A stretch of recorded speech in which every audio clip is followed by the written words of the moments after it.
This guy's about to share his crazy story about how he met this bookie who was basically tied in with the cartel. And that connect recently linked him with the cartel and he started making $1 million a day. As he explained the story, it get crazier and crazier. So I ain't gonna hold y'all too long because I know how short y'all attention span is, so we're gonna dive straight into it. But all I ask y'all to do for me is like, comment, and subscribe. That's it. Now let's get into it. How'd you get caught up with the cartel, man? How'd you get involved with the cartel? Man, I'm not gonna lie. The cartel, they fell on my lap. I had an agent out of Mexico City, and he was a bookie for me. And I remember one day, this agent out of Mexico, he was a sub bookie, we call him, because I was running my sports betting operation. He says, "Hey, I got a VIP customer for you." I said, "All right, well, let's bring it." And next thing you know, this guy's betting like $10,000 a game. I'm like, "Man, you got a VIP customer. Let's see if he can pay." You know, like that's the hardest part. We got to win twice. You know, they got to lose, and then we got to collect it. He goes, "Don't worry, we're not going to have problems collecting it." And I remember come Monday, he was down like 220,000. Damn. Time to pay. And this sub bookie comes to me, and he brings me a duffel bag, 220,000, takes his cut, and I'm like, "Man, this is a good customer. You mind telling me who it is?" He goes, "Don't worry about it. It's none of your business." All right, no worries, no worries. Next week, 400,000. Boom, gone. Damn. Give the agent half his commission, 200,000. 200,000 goes to the house. My God damn, this guy's paying like clockwork. I said, this is a dream customer. I said, you need to keep this customer happy. Whatever he needs, we will provide. And I'm giving him 10% off his losses.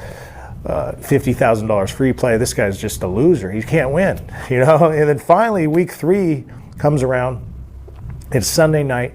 There's a 5-team parlay, and I go, okay, this guy's finally going to crack me. You know, he needed the Raiders to cover the 3, and they won that game. And I remember I got on the phone real quick Sunday night, and I called this agent, and I said, "Hey, your dude, whoever he is, just hit us. He got us for like 280.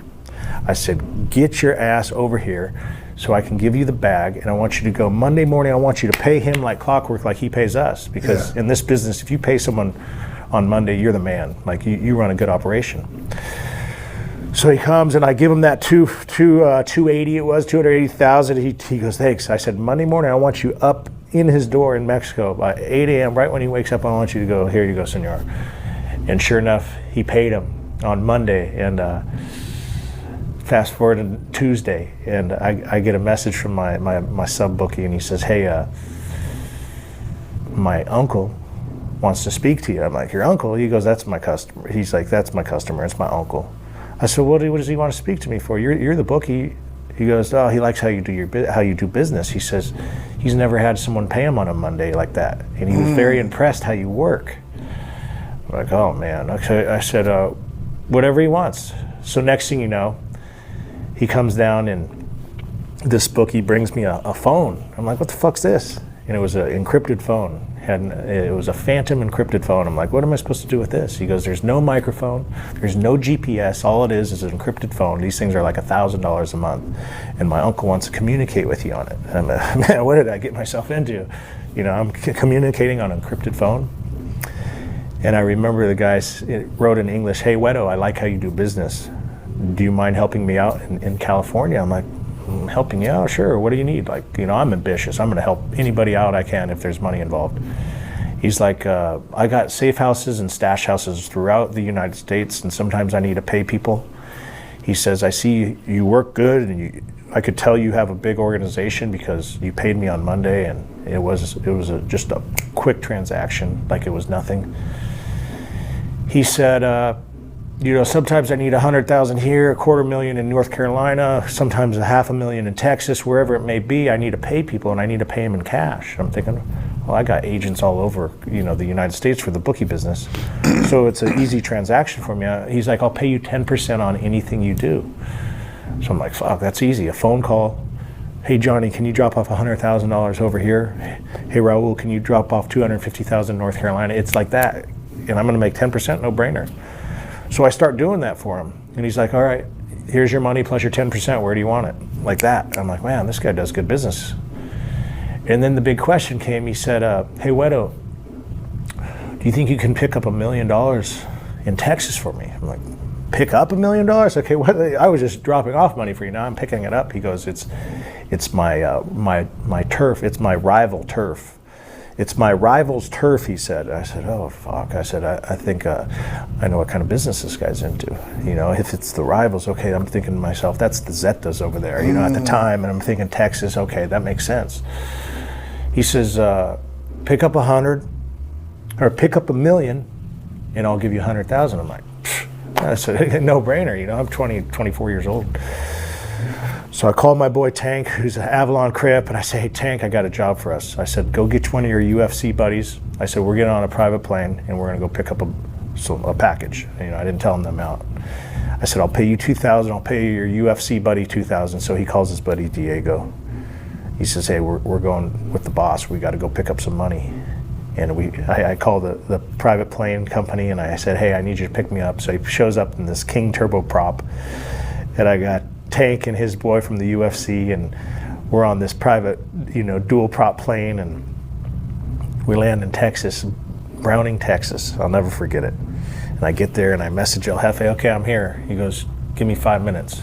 And there's a gardener that shows up. I'm like, fuck, a gardener? What's this gardener doing? Comes out, he's wearing overalls and this dump truck. I'm like, man, there's no way this guy's gonna have $1 million bucks. He comes and gives me a duffel bag. He goes, this este para el jefe. This is for the boss. I'm like, oh fuck, the boss. Okay, let me grab that.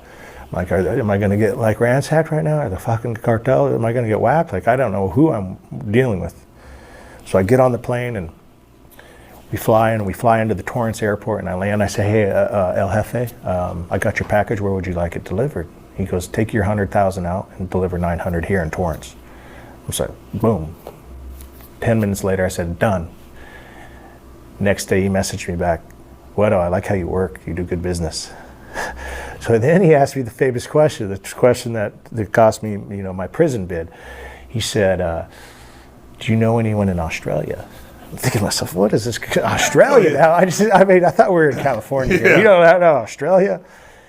He says, Wedo, I could do the same thing you're doing in the U.S. right now for me, but I'm going to make you $1 million a day. I'm like, bet. Like, where do I sign up? I said, give me a couple days. Let me figure if I have any contacts in Australia. That night, I remembered my mother has a sister, which would be my aunt, that lives in Perth, Australia. So I'm thinking to myself, okay, I do have someone. So I wrote him back the next day on the encrypted phone. I said, hey, El Jefe, I got an aunt that lives in Australia. He says, okay, get ready, you're going. I said, wait a minute, what am I doing? And he says, I have some of the best product in the world that's in Australia. And I'm thinking to myself, product, man. He says, I have a ton of cocaine in Australia right now. I'm like, holy shit. He goes, and the price for wholesale is $100,000 a key. I'm like, damn. Holy shit. What have I gotten myself into, Big Herc? So I was like, man, 100,000 a key. I said, man, I sold grams in high school, or I sold grams in college. I've never even seen a kilo, let alone moved them. So I'm thinking to myself, man, what am I going to do? Like, the fuck, who's going to sell this shit, right? So I go to my Rolodex and I'm thinking to myself, okay, I got to find someone to move this product. I don't even know where to begin. And being from California, you know, we got a lot of people in the weed game. So I reach out to one of my buddies from USC who played baseball, and I remember his brother was a weed grower, and I said, you know what, I'm going to ask him. Maybe he can connect me with his brother who's a weed grower. Maybe he has some kind of, maybe just an international contact. Let's just check. So I go to USC, and I said, hey, your brother's still in the game? He goes, my brother's not in the game, but he still associates with the people. What do you need? I said, man, I need someone that's international. He's like, dude, you're in luck. I said, what do you mean I'm in luck? He goes, his friend from Italy, who's an associate of one of the 5 families, is visiting him right now, and they're playing racquetball in San Diego. I said, you're kidding me. I said, well, can I drive down? He goes, yeah, you can drive down and meet him. So I remember I got in my car, I drove down there, and I meet this Italian dude. He's old, like 65 years old, gives me a kiss on the cheek, like I'm smelly Italian. I'm like, holy shit, this guy's the real deal. Like, he's a dirty-ass Italian, you know, and I didn't know who he was at the time. Yeah. He says, listen, nephew, you know, Italians always call you nephew. He said, listen, nephew, I'm not talking about any kind of business in the U.S. He says, you want to come and talk to me about business? You fly to Naples, Italy, where I live. I said, well, fuck, I got $1 million a day on about to be given to me. I'm flying to Naples, Italy. So what did I do? I got on that plane next week, and I met him in Naples, Italy. I pull up to his villa. He's got 2 villas. He's got his own vineyard. He's doing his own wine. He's a real deal. He's definitely the man. I said, man, they weren't lying. This guy's for real. So I sit down, I have the conversation. I said, I have the best product in the world right now, in a country that's impossible to get to. I have cocaine from South America that is in Sydney, Australia right now. He says, it's impossible. He goes, it's the hardest place in the world to get product to. I don't believe it. Don't waste my time. How's he going to trust this 24-year-old kid, you know? I'm like, I'm telling you, man, I got it. He goes, don't waste my time. He goes, if you really had that, he said, you would be a millionaire right now. I said, no, that's what I'm trying to get at. I said, this guy that I do business with said, I'll be a millionaire overnight if I can move the product. He goes, I can move the product. I got all the contacts over there. He goes, but I don't believe that it's over there. He goes, why don't you go over there and find out it's there and then fly me over. So what did I do? I flew back to California, told El Jefe, hey, I got a buyer. I said, but he doesn't believe me. He said, man, stop wasting my time. I said, the only way he'll come over there is if I get there and I tell him it's there. He says, get on the plane. He goes, I'm paying for your Sydney ticket. He got me a first-class ticket to Sydney, Australia. Oh, shit. I'm laying in Virgin Australia. I'm laying in the bed thinking to myself, what have I gotten myself into? And I land in Australia, and El Jefe messages me on the encrypted phone, and he says, now tell that fucking Italian that the product is here and that you need him over here. So I told him, I said, all right. So I remember telling the Italian, we'll call him Uncle Louis, right? I said, hey, Uncle Louis, I'm here in Sydney, and it's really here. You got to get over here. So next day he flies on El Jefe's dollar. So, so we get him over there. This old man's wearing like a 3-piece suit. He says, hey, we're in Sydney. You got to dress nice around here. Everyone's wearing suits. It's like kind of like New York. Yeah. He says, if you're wearing a T-shirt, you're going to stand out. Everyone wears suits. And he says, we got to look nice. So I go and I get a suit. Now here I am with this Italian guy wearing these suits, and he goes, okay, now we got to get a suitcase because we got to pretend like we're businessmen, and we're rolling this suitcase around Sydney. Everyone has these rolling suitcases. I'm like, okay, whatever he says, you know, he knows the game. I'm new to this, so I'm like, okay. I tell El Jefe, I said, what do we do? We're ready. He goes, go to the Four Seasons Hotel. He says, get a room. He says, in 20 minutes, you're going to have a package delivered. I said, all right, cool. I said, how many? He says, you're going to have 20 birds dropped off. I said, birds? What do you mean birds? You know, I don't know the game, Kirk. I'm like, birds? Okay. All right, 20 birds. All right, cool. So I get there. I tell Uncle Louis, I said, hey, get a room next to mine. I said, so we're not in the same room. And this package is coming. So 20 minutes later, I get that knock on the door, and there's a guy with a box, and he goes, here you go. I go, holy shit. I take it, and I get on. I'm like, fuck, I'm scared. I'm like, fuck, this is going to give me a life sentence right here. You know, anything over 2 kilos in Australia, you're going to prison forever. Yeah. So I knock on the wall. I said, hey, Uncle Louis, get over here. He comes over, he opens it up, and he goes, holy shit, nephew. He says, you just became a millionaire overnight. I said, holy shit, are you serious? He goes, yeah. He goes, let me see what I can do. So he takes it, goes to his people. 30 minutes later, he's back with $2 million. Damn, that quick. Yeah, that quick, like that. Holy 30 minutes. Shit. I was like, holy shit, Louis. He goes, they asked when we can get the next shipment. Damn. So I'm telling El Jefe, dude, I'm telling El Jefe, I go, hey, I got your money. Where do you want it? He goes, just hold on to it. Put it in your apartment. I said, man, are you kidding me? I'm holding your money too now? He goes, yeah, just hold on to it. So I'm like, all right. So I get to my apartment and I throw it in the cabinet, and I'm like in the kitchen cabinets. I'm throwing them up. How much did that weigh? It was $1 million. The duffel bag was huge. It just had to be at least 50 pounds, right? Damn. So I'm just stacking all $50 bills. So I'm just stacking them, right?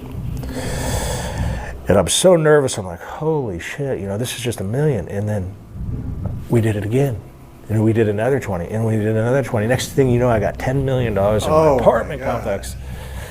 And I'm thinking to myself, holy shit, like, what am I going to do now? Like, is El Jefe going to have someone pick this cash up? Like, what do I do? And I message him going, hey, El Jefe, I got the money. What do you want to do? He goes, That's your job.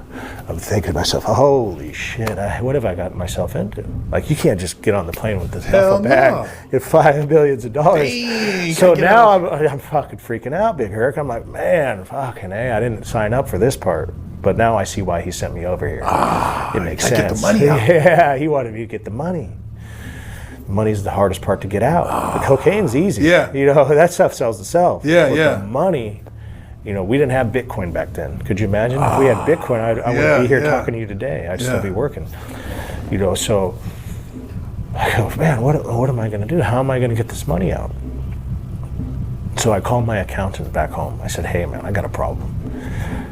I can't tell him I'm selling cocaine in Australia, right? So everyone knows I'm a bookie. Yeah. So I said, hey, this client of mine, this Chinese client, just lost $10 million, dude. He paid me in cash. I said, I don't know what to do. I said, do you have any suggestions?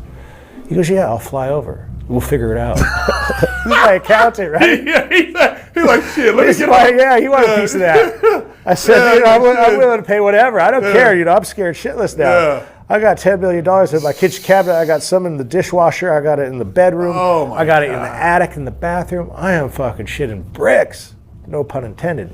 So he gets over there. He goes, man, I didn't believe that you had this much money. This is going to take a long time. I said, I know. Where do we begin? He says, let's just start buying gold, 1 ounce rounds. I said, I like that idea. Okay, what are we going to do? Like, you can't bring gold across. They're going to know. He goes, no.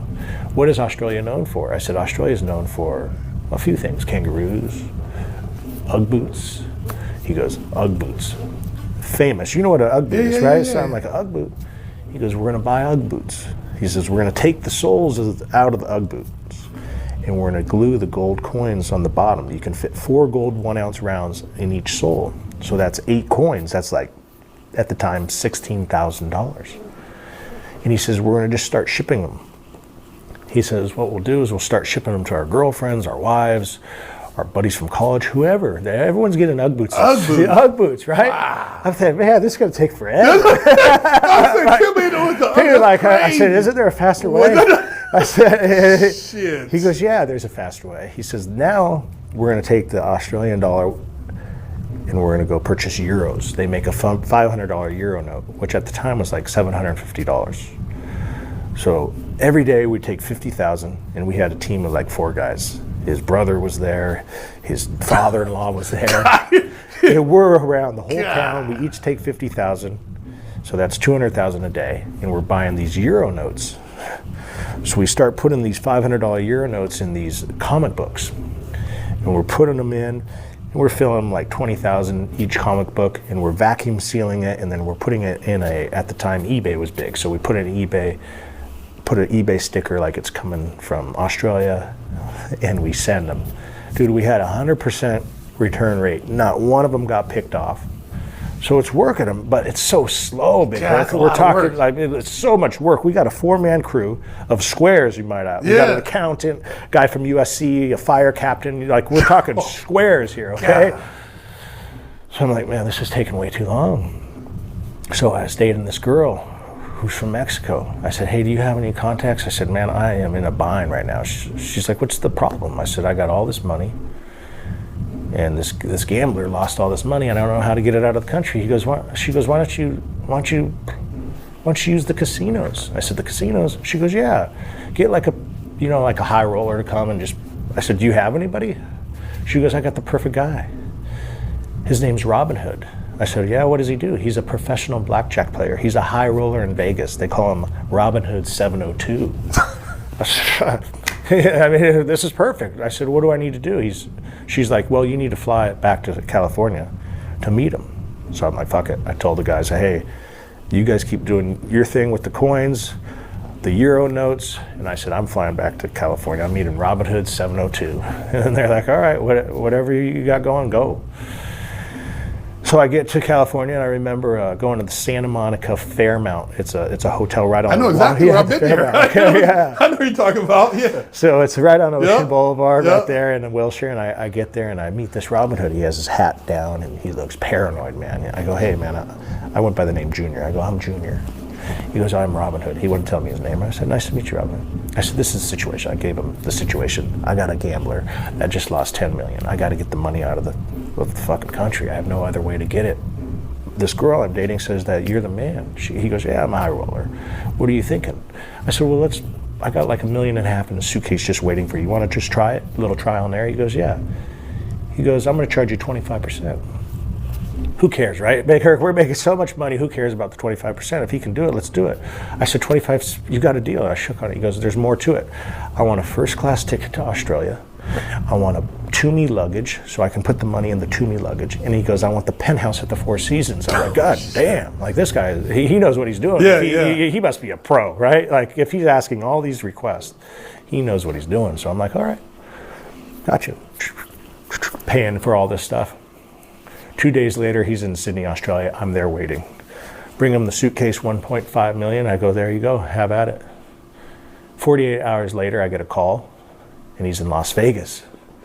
He goes, I'm done. Come pick up the money. Damn. I'm thinking to myself, how the hell did he do this quick? So let me tell you how he did it.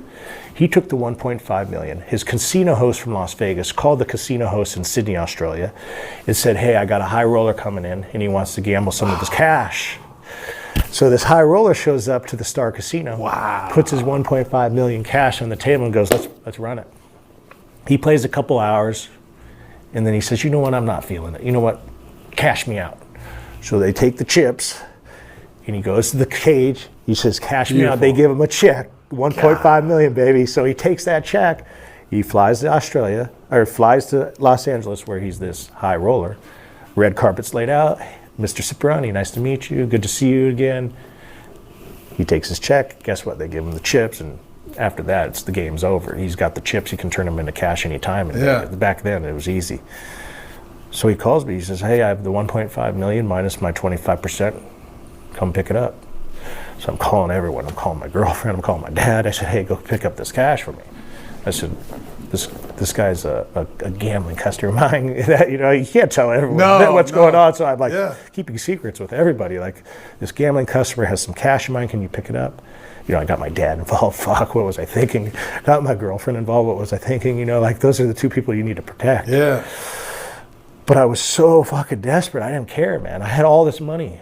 10 million, and I still had fucking 900 birds. He just chilling, waiting? Yeah, El Jefe's just waiting for his money. So I'm telling El Jefe, hey, I got it. Let's do. He goes, okay, keep doing it. So I fly back to Australia. I'm still working. I still got my 4-man crew cleaning money through the gold, cleaning money through the UGG boots, doing the Euro notes. And I said, Robin Hood 72 says, hey, let's do it again. I'm like, bet. I got 2.5 waiting for you right here. Like, it's ready. It's in that suitcase, that to-me luggage. The to-me. The to-me. So he's like, all right, cool. So he flies over, same thing, Four Seasons penthouse. He goes, this time I'm going to have a crew with me, Fox News. He goes, they call me Robin Hood for a reason. He goes, what I do is I play a little, and the money I win, I take it and I give it to like a poor person, like a charity, and I document it so no one will ever know that we're laundering the money. I'm like, oh, cool, I like the idea. Like, whatever you want to do, that's your business. All I care about is my 75% that I'm getting back, right? So he brings this Fox guy, and he's saying how he's going to play this big money that he has, and anything he wins from the casino wins, he's going to give a little money to charity to make him look like Robin Hood, right? Like, I don't care, right? You do whatever you want. Just give me back my 75%. So 2.5 dropped off at the Four Seasons. I'm just sitting back. I'm with my trainer. We're working out. And I get a call like 3 hours later. I'm like, man, that was fast. Like, he says, hey, I need you to bring some more money. I said, what do you mean bring some more money? He goes, I'm down, dude. I only got 300,000 left. I said, you're down? Oh! I said, what do you mean? You can't be down. We had an agreement. There's no way you're down. Oh. So, so I said, whoa, wait a minute here. My heart drops. I'm like, oh my God, what do you mean you're down? Oh, fuck, man, I'm stressing now. I told my trainer, he's like, everything okay? And I said, nah, man, this guy said he lost $2.2 million of my money. God. He goes, where did he lose it? I said, the Star Casino. And my trainer goes, no, I got a pit boss over there. That's my bro. He's a manager there. He's the head pit boss. He goes, let's go over there. So I called this fucking Robin Hood up. I said, hey, just sit tight. We're coming over. Him and I put in our 3-piece suits. I said, we're going to go collect this money. We're pissed. Like, is this guy fucking hustling me? Is he lying to me? Like, I don't know what's going on. You can't just lose $2.2 million in 3 hours. That's not like, possible. yeah, that's not crazy. possible. So my boy gets there and he's like asking the pit boss, hey, can you run the tapes? He comes back, he ran the tapes. He goes, yeah, sure enough, he lost. He was playing 90,000 a hand, and he had like 4 hands going at a time. And he's a degenerate. He ain't no money launderer. So this guy's playing, and he's just chasing, right? And I'm like thinking to myself, So he really don't know what he's doing. He knows what he's doing, Yeah. but there's a gambler in him. Yeah. You get what I'm saying? Yeah, he knows what's right and wrong. Yeah. Come on, you and I made an agreement. Yeah. You can't just lose the money. So he wasn't lying. He's like, hey, I got 300,000 left at the hotel. He goes, let's just add a little to it and I'll win the money back. He goes, I do this shit all the time. Don't worry. I know how to play. I'm a blackjack. I count cards. I'm like, okay. I said, there's no way in hell I'm giving this guy any more money, right? I said, no, listen, you know what? I feel better. Let's do this. I said, let's get your 300K. I said, my trainer here, Sean, I said, we'll get a hotel room. You just go bring that 300K to the hotel room, bring your passport. I said, I don't want you leaving the country until we get this resolved. I said, because this ain't my money. And he goes, what do you mean it's not your money? I said, yeah, I can't really talk about it, but I need to get that 300K back. You know, I'm not going to let this guy lose any more money. So I get back to my house. I'm with my trainer. I said, dude, I'm a little paranoid right now. I said, let's get some of this money out of this house because this guy knows where I lived. So I'm freaking out. I put a suitcase. I give him 700 grand. I said, here, take the 700 grand to the hotel. I said, once you get the 300, we'll have $1 million. I said, take that $1 million and take it to your farm, put it in the where the horses are, stash it. You know, I'm paranoid right now. I'm freaking out. Who knows what this guy's doing, right? He goes, you sure? I said, yeah, take it. So he takes that 700.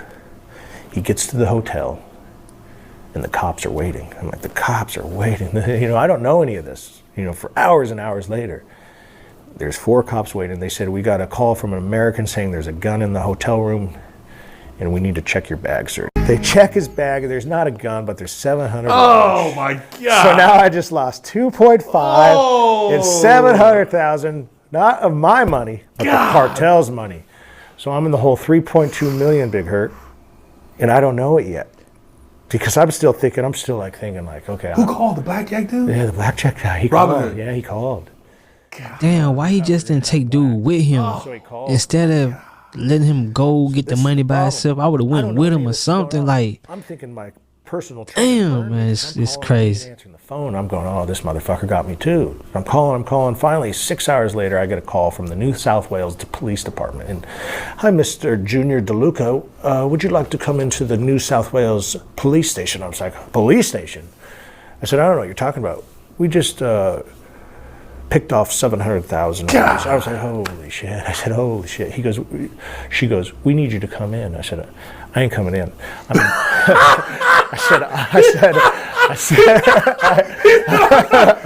about to get up out of here. I said, I'm in Coogee Beach. I'm in Bondi Beach right now. And I said, I'm not coming all the way up there. I said, I'll come up in the morning. How's that? Shit. I'm thinking to myself, oh. You still got money in there? I had money in the apartment. I'm not going near that apartment. I'm so scared right now. God. I do the math. I had like 6 million still in there, dude. So I'm freaking out. I'm going to myself, oh my God, what am I going to do?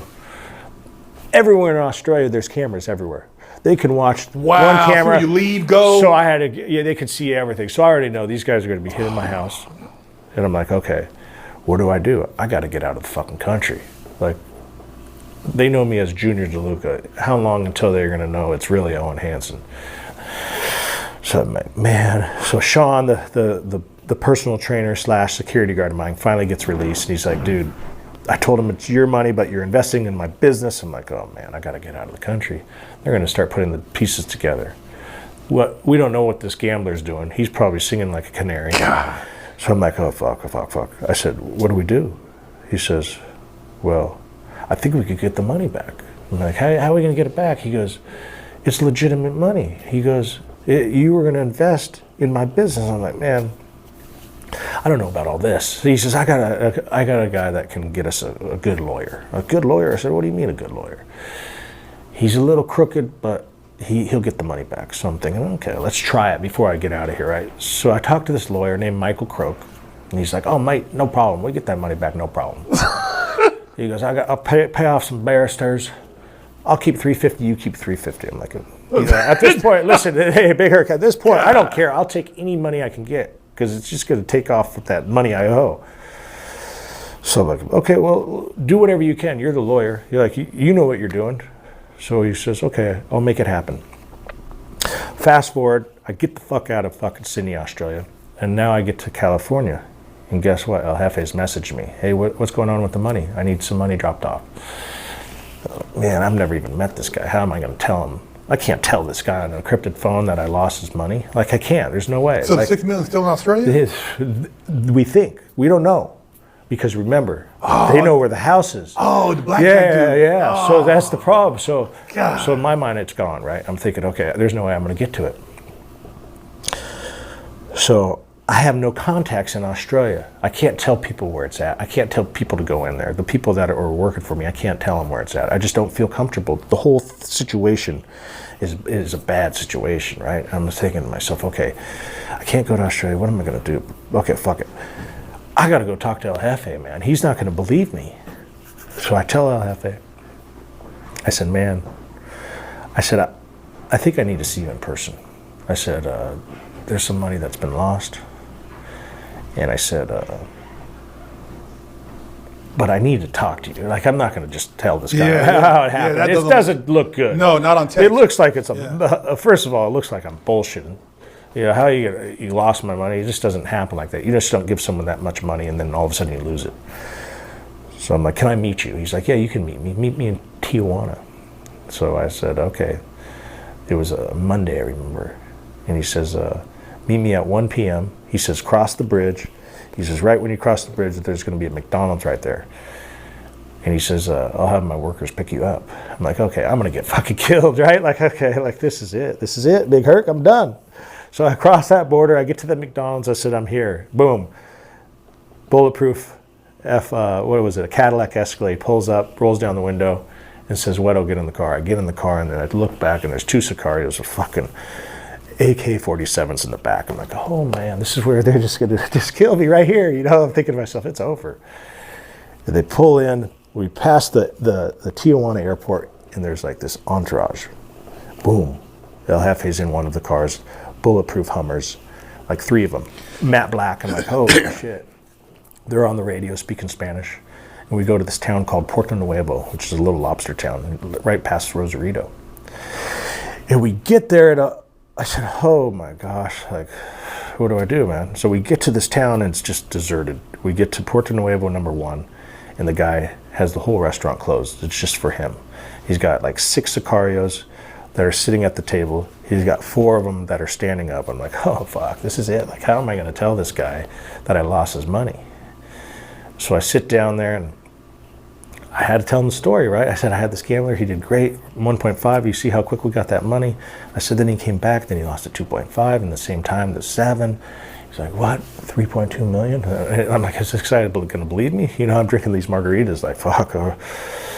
He's like, Wedo, you don't only owe me 3.2, but now you owe me 4 million. And he says, now you work for me. I'm thinking to myself, well, at least I'm not dead, right? Like 4 million, I'm cool with that, right? So, what do you know? I get back in the car.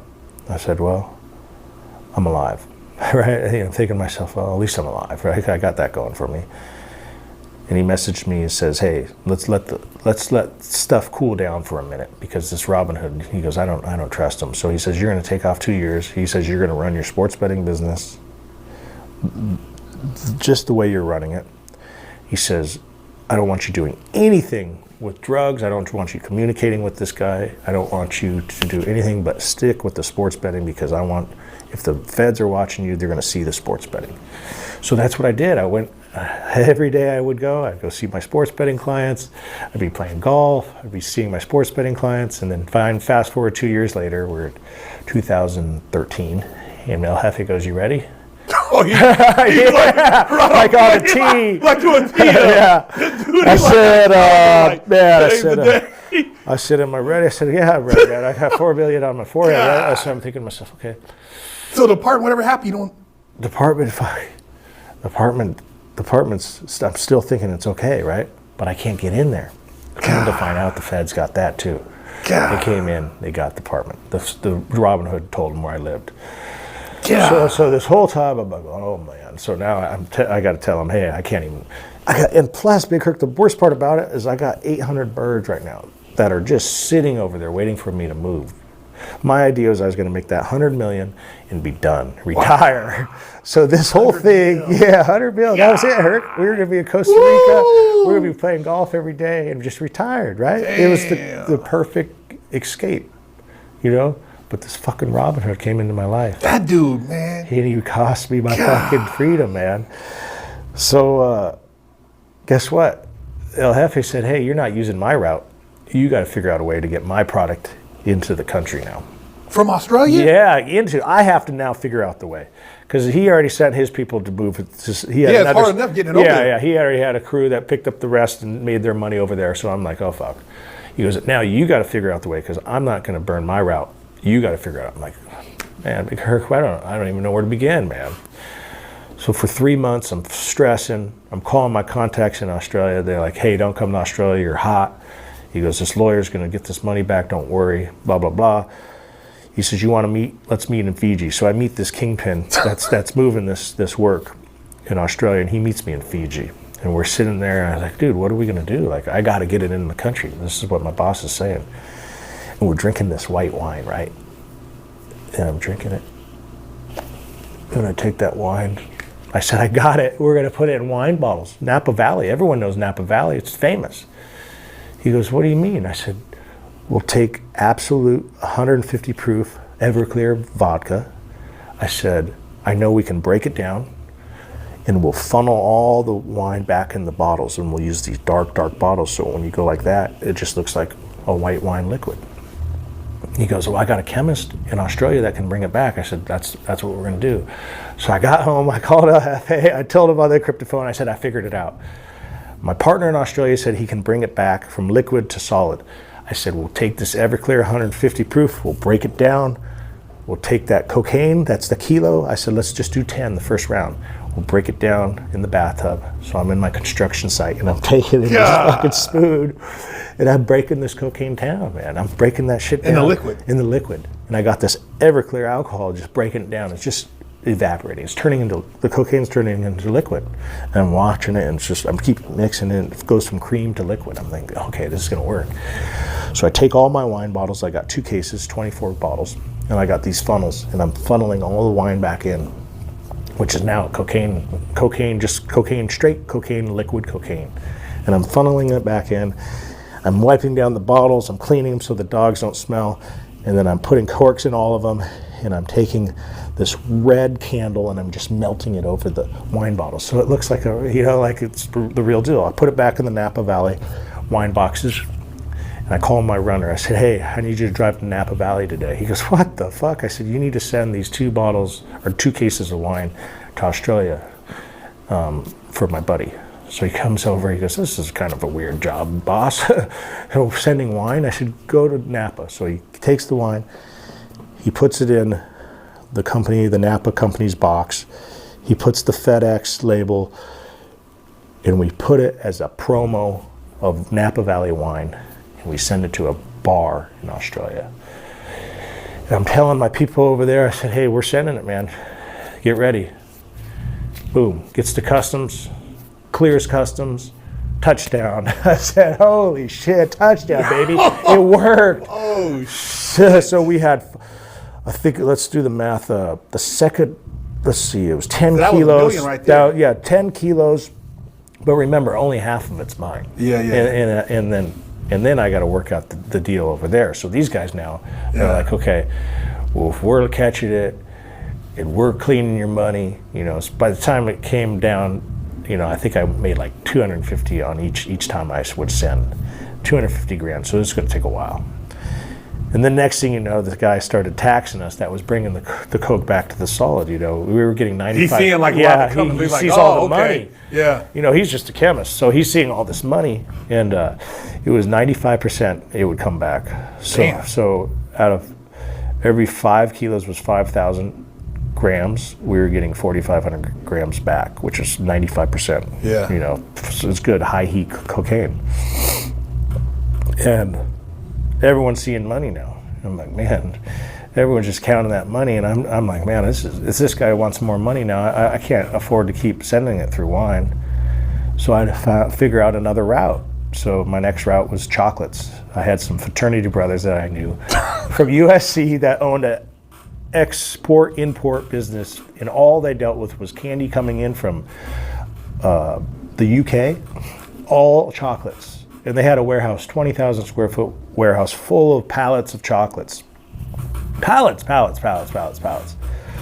I called them, I said, how would you guys like to make $50,000 a month? All I need is your expired chocolates. They're like, where do we sign up? Brought them $50,000 cash. They said, these pallets are for you. They're expired, do whatever you want. So I got in there and I started taking these chocolate bars out, and I started just laying all these kilos between all the chocolate. And this started to work. I put them all back, saran wrapped it. Boom, we sent it from the company. It got there. They get these chocolates. They're like, hey, bro, there's no kilos here. I said, yeah, they're there. I go down to box 32, and if you open there, there's one there. And the next thing you know, he's like, man, he goes, you hit it so good, nobody could find these. I had these chocolates hidden so well, the kilos were hidden so well, I was able to do 10 at a time. Damn. Yeah, 10 at a time, chocolate through chocolates. Oh, man, yeah. I mean, I could talk about this now because the feds eventually found out. You know, they arrested the brothers and they said, hey, what's the catch? Like, well, how are you guys doing this? And they just sang, you know, they sang like canaries.